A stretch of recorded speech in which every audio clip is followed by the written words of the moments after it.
எல்லோருக்கும் வணக்கம். தலைவலி நண்பர்களே, தலைவலி. இந்த வாரத்தில் நிஃப்டி என்னதான் பண்ண போறோம் அப்படின்றது நம்மளுக்கு தெரியல. அது நம்மளை என்ன பண்ண போகுதுன்னு தெரியல. இப்போதைக்கு நம்ம போய் நிஃப்டியை பார்க்குறோம். அது ரொம்ப சாதுவான ஒரு குழந்தைய ஒரே ஒரு பாயிண்ட் தான் ஏறி இருக்கு. இவன்லாம் இது நடிப்பு மேடம் அப்படிங்கிற மாதிரி இவன்லாம் ஒரு பாயிண்ட்ல உட்காரவனா இந்த வாரத்தில் கிடையாது. இந்த வாரத்தில் ஏகப்பட்ட நியூஸ்கள் இருக்கு. அதுலேயும் முக்கியமாக மார்க்கெட் வந்து ஒரு சப்போர்ட் ஜோனில் இருக்கு.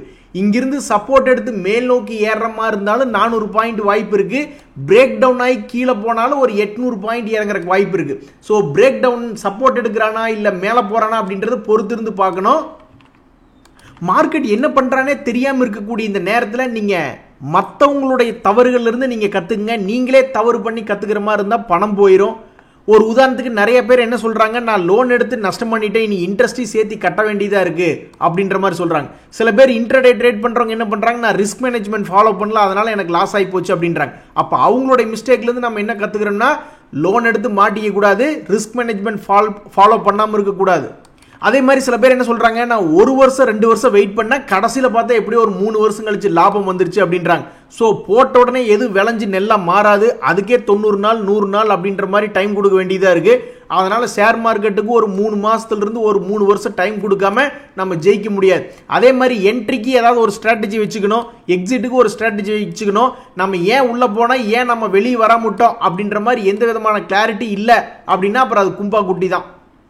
இந்த ஐபிஓக்கள் ஏதாவது இந்த வாரத்தில் நல்ல செய்தி இருக்கா, யாராவது பணம் சம்பாரிச்சு கொடுக்குற மாதிரி இருக்காங்களா அப்படின்ற மாதிரி நான் போய் பார்க்குறேன். இப்போதைக்கு கிறிஸ்டல் இன்டகிரேட்டட் சர்வீசஸ் அப்படின்ற ஒரு ஐபிஓ மட்டும்தான் ஓப்பனாக இருக்கு.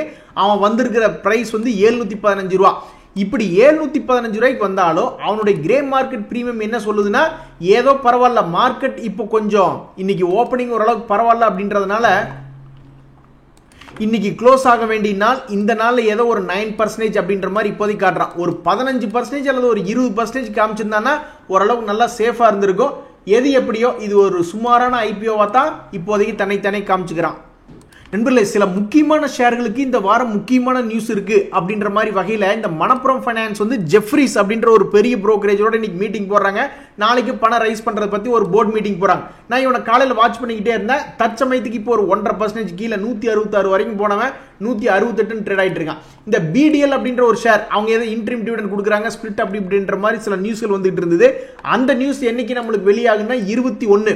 அதை சாக்காட்டிட்டு எங்காவது பிடிஎல் ஏறானான்னு பார்த்துட்டு இருக்கேன். இப்போதைக்கு ஒரு கீழே 1660 வரைக்கும் போனவன் இப்போ 1691 ட்ரேட் ஆயிட்டு இருக்கான். ஸோ இந்த நியூஸ்கள் இருக்கிறதுனால கொஞ்சம் வால்டிலிட்டியா இருக்கு. ஜிஆர்எஸ்சி அப்படின்ற பங்கும் வந்து கொஞ்சம் வால்டிலிட்டியா இருக்கு. அவனுக்கும் அவனை சார்ந்த ஒரு நியூஸ் வந்து 21ஆம் தேதிக்குள்ள வரும். ஸோ இந்த 3 நாள்ல ஏதாவது இவங்களுக்கு நல்லது நடக்குதா அப்படின்றது தெரியல. மற்றவங்களை விட இந்த ஷேரை வச்சிருக்கிறவங்களுக்கு தான் இது ஒரு நல்ல நியூஸ் அமையுமா இல்லை கெட்ட நியூஸ் அமையுமான்னு தெரியல. ஏன்னா ஷேரை வச்சிருக்காங்க, இந்த நியூஸை பேஸ் பண்ணி ஒரு 10% என்ன சந்தோஷம் தான். நண்பர்களே, எல்ஐசியில் ஒரு மிகப்பெரிய நியூஸ் அப்படின்றது வந்திருக்கு. அதாவது கவர்மெண்ட் வந்து எடுத்த நடவடிக்கையின் காரணமாக, அதாவது அப்ரூவ் பண்ணிட்டதன் காரணமாக அந்த எம்ப்ளாயிஸுக்கு கொஞ்சம் சேலரி இன்க்ரீஸ் ஆகுது அப்படின்ற மாதிரியான ஒரு நியூஸ் வருது. இதே ஷேர் மார்க்கெட் எப்படி எடுத்துக்கிச்சு, அந்த ஷேர் என்ன பண்ணுச்சு அப்படின்னு பார்த்தா 1.25% இறக்கி தான் விட்டுருக்கு. ஆனால் பாவிகளா, கொஞ்சோண்டு சம்பளம் ஏற்றி கொடுக்குறது உங்களுக்கு பிடிக்கிறது இல்லை. எல்லாத்துக்குமே ஓரளவுக்கு நல்ல சம்பளம் இருந்தால் தானே நாடு நல்லா இருக்க முடியும். நண்பர்களே, ஒரு சிறிய ரக பட்டாசு ஒன்று வெடிச்சு விட்டாங்க. அதனால ஜொமேட்டோ அதை கண்டுக்கல.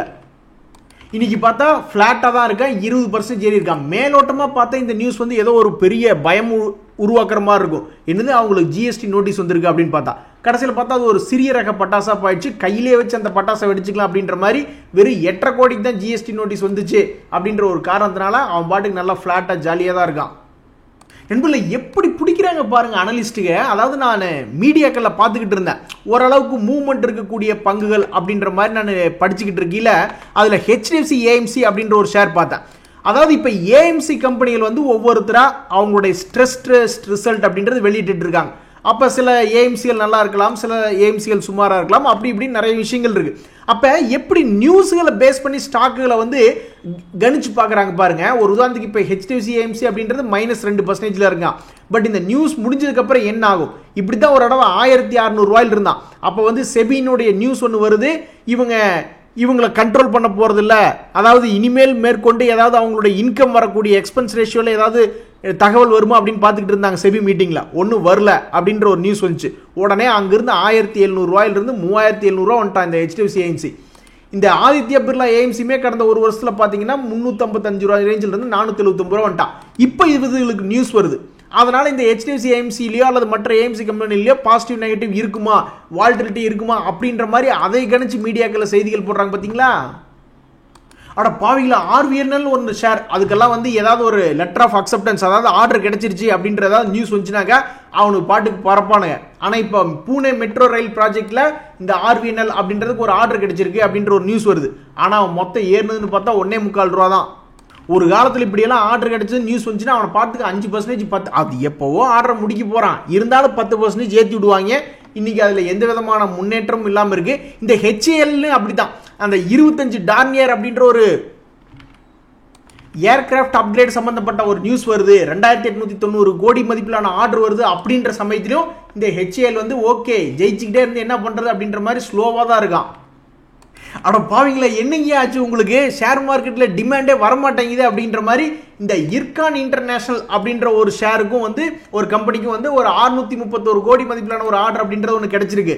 ஆனா மார்க்கெட்ல அவனுக்கு என்ன நடந்திருக்கு அப்படின்னு பாத்தீங்கன்னா ரொம்ப சோகம், பரிதவிப்பு அப்படின்றது நடந்திருக்கு. ஆல்மோஸ்ட் இப்போ ஃபிளாட்டா தான் ட்ரேட் ஆயிட்டு இருக்கான்.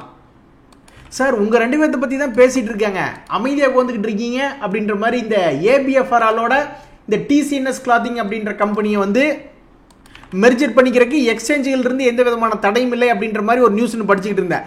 இந்த நியூஸை கேட்டு ஏதாவது துள்ளி குதிச்சு ஓடி இருக்க வேண்டாமா? இவன் ஒரு 50 பைசா கூட இல்லை, இது ஒரு 5 பைசாவினுடைய மாற்ற நிலைமையில இது ட்ரேட் ஆயிட்டு இருக்கான். இவன் ஒரு 2 ரூபா அப்படின்ற நிலைமையில ட்ரேட் ஆயிட்டு இருக்கான். பட் மேபி மார்க்கெட் சுதாரிச்சு இந்த 2 ஷேர்களில் ஏதாவது ஒரு மாற்றம் வரலாம்னு நினைக்கிறேன். இவன் ஒரு வருஷ பீரியட்ல 23% நஷ்டத்தில் இருக்கான். இந்த ஆதித்யா பிர்லா ஃபேஷன் வந்து ஒரு வருஷ பீரியட்ல 3.25% நஷ்டத்தில் இருக்கான். இவன் திரும்பி இவனதுல எவனாவது ஒருத்தர்ல வந்து ஏதாவது மூவ்மெண்ட் காட்ட வாய்ப்பு இருக்கிறதா தான் என் உள் மனசு சொல்லுது. என்ன ஆகுது அப்படின்றது இன்னும் 2-3 நாள் கழிச்சு பார்த்தா தெரியும்.